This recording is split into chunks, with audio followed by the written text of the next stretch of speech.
আমরা কোনো সমস্যা নেই, সমস্যা খারাপ হয়েছে।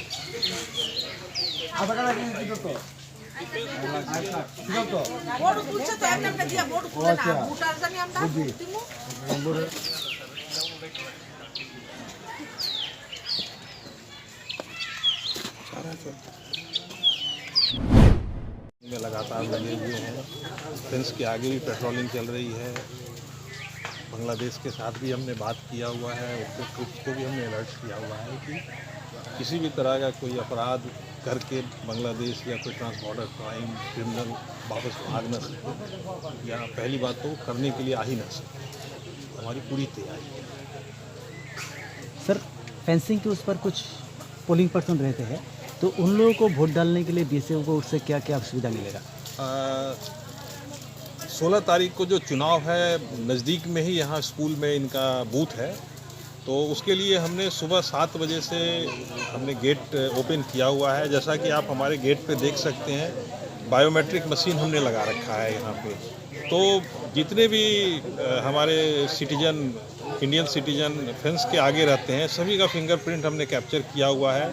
और उस दिन भी हम हर आदमी का फिंगरप्रिंट को ऑथेंटिकेट करने के बाद ही बूथ में जाने देंगे, ताकि कोई भी गलत नियत से, किसी और नियत से आने वाला आदमी हमारे फेंसिंग को और हमारे गेट को क्रॉस करके चुनाव में किसी तरह का बाधा ना पहुंचाए। सर, लगभग कितने वोटर्स हैं फेंसिंग के उस तरफ? तकरीबन 55-60 के, एग्जैक्ट तो नहीं बता पाऊँगा, 55 से 60 के आसपास हैं। करीब 28 घर हैं हमारे, तो अगर हम डबल करते भी हैं तो 55 से 60-65 वोटर। ये या और भी कोई परेशानी होती है, क्योंकि सीमा पर हम हैं, हम ही उनके साथी हैं, सहयोगी हैं, तो और भी अगर कोई परेशानी होती है तो हम उसको पूरा सहयोग देंगे, ताकि हम चाह रहे हैं जो इस बार आह्वान दिया हुआ है 100% वोटिंग का, उसको हम किसी भी तरह हम उसको मीट कर सकें। खास करके जो फेंस के आगे रह रहे हैं, कोई भी आदमी वोट देने से चूके ना, ये हमारा, हम इसके लिए प्रतिबद्ध रहेंगे।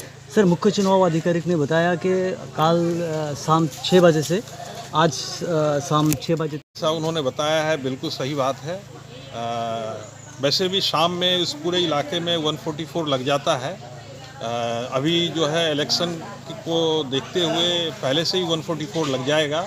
और हम, जैसा हमने बताया कि हम पूरी तरह से मुस्तैद हैं। हमारे जो कार्मिक हैं, सीमा प्रहरी हैं, चुस्त दुरुस्त ड्यूटी कर रहे हैं।